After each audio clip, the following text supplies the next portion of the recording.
नमस्कार, मी पंजाब डक. तर राज्यातल्या सर्व शेतकऱ्याला सांगू इच्छितो की राज्यामध्ये आज आहे 26 तारखेपर्यंत राज्यात अवकाळीचं सावट आहे, म्हणून हा अंदाज राज्यातल्या सर्व शेतकऱ्यांनी लक्षात घ्यायचा. त्याच्यानंतर राज्यामध्ये 27 तारखेपासून राज्यात परत उन्हाचा पारा वाढत जाणार आहे. उन्हाचा पारा वाढत जाणार आहे, उष्णतेची लाट येणार आहे, म्हणून हा अंदाज लक्षात घ्यायचा. मग सांगायचं झालं तर ही लाट मग उष्णतेची पूर्व विदर्भ, पश्चिम विदर्भ, दक्षिण महाराष्ट्र, उत्तर महाराष्ट्र, कोकणपट्टी, खानदेश सगळीकडे म्हणजे मात्र 26 तारखेच्या नंतर 27 तारखेपासून चांगलं उन्हाचा पारा वाढणार आहे, म्हणून हा अंदाज सर्व शेतकऱ्यांनी लक्षात घ्यायचा.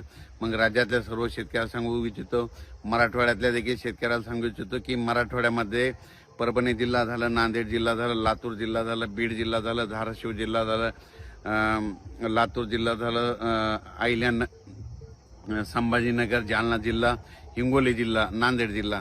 तर ते शेतकऱ्याला सांगू इच्छितो की आणखी 24च्या दरम्यान फक्त विखुरलेल्या स्वरूपाचा तुरळक ठिकाणी अवकाळी पावसाचा सावट आहे, म्हणून हा अंदाज मराठवाड्यातल्या शेतकऱ्यांना लक्षात द्यायचा.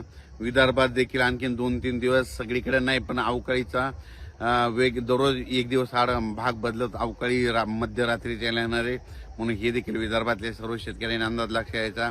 त्याच्यानंतर उत्तर महाराष्ट्रातल्या शेतकऱ्याला सांगू इच्छितो की आज 24-25 पर्यंत उत्तर महाराष्ट्राकडे समजा इकडे पुणे जिल्हा झालं, समजा अहिल्यानगर जिल्हा झालं, नाशिक जिल्हा झालं, जळगाव जिल्हा झालं, धुळे जिल्हा झालं, ह्या पट्ट्यामध्ये संभाजीनगर पट्ट्यामध्ये आणखीन 3 दिवस वातावरण खराब राहील. म्हणजे सर्वदूर पडणार नाही, फक्त अवकाळीचं सावट राहील, म्हणून आणखी 2-3 दिवस अवकाळी राहणार आहे.